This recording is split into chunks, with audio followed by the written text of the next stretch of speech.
Hey, welcome to EPN. My name is Victor Lucas. I am here at GDC 2016. You know, we bring you the latest and everything cool every single day because there's tons going on in games, entertainment, and tech. That's why we've created The Rundown. We finally know when Sony's going to enter the world of virtual reality. Sony has announced the official launch details and price for their PlayStation VR headset. The peripheral will hit stores this October and cost $400 in the US and $550 in Canada. That might sound like a lot for a peripheral, but it's less than the $600 US for the Rift or the $800 US for the HTC Vive. Since the PlayStation VR is built for the PS4, you won't need an expensive gaming PC to run it. Sony had originally planned to launch the device this spring, and the fact that it's now launching in October means that it will arrive several months after the Rift and Vive, but Sony says they need the extra time for manufacturing. As for technical stuff, the PlayStation VR will weigh 610 grams and needs to be connected to the PS4 through a cable. That's included in the box, but it looks like the motion-sensing Move controllers and PlayStation Eye camera, which are needed for some titles, will be sold separately. We're proud of the price point we've been able to achieve because it means more gamers will be able to bring PlayStation VR into their living rooms. And now that we know how much the PlayStation VR is going to cost, the big question is, what games are we going to be able to play? Sony says that more than 230 developers and publishers are working on games for the device, with 160 titles currently in development. An exclusive VR version of Star Wars Battlefront is coming to the device, which makes a lot of sense given that first-person shooters are perfectly suited for VR. It will also be very cool to sit in Han Solo's cockpit.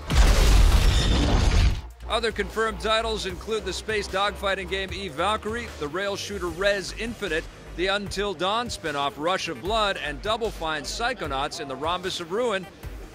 Wow, I hope I don't look that silly wearing the thing.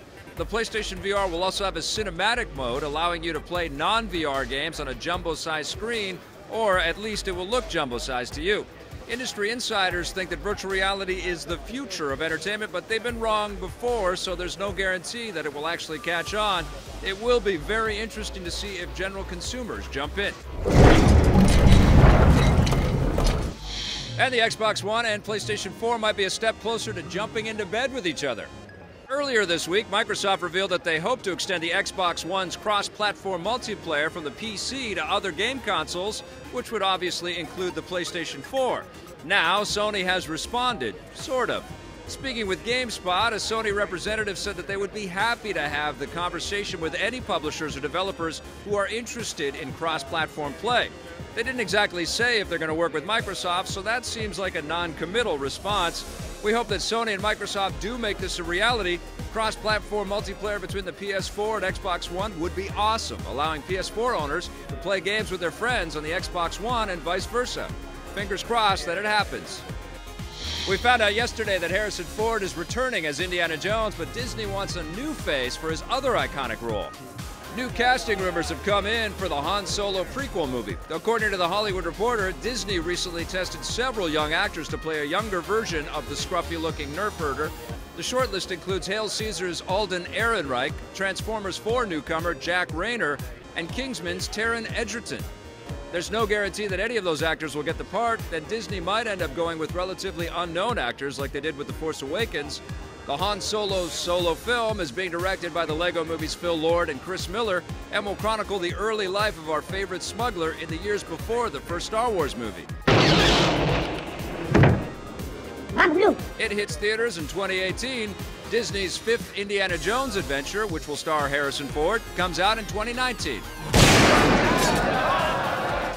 It looks like Tim Burton is putting his unique visual gifts to good use in his latest movie. The first trailer has arrived from Miss Peregrine's Home for Peculiar Children, Burton's latest directorial effort. Let's take a look. Jake, right on time. Miss Peregrine, delighted to meet you. He's invisible. Of course. We're what's known in common parlance as peculiar. Claire, why aren't you eating? She's embarrassed in front of Jake. Don't be.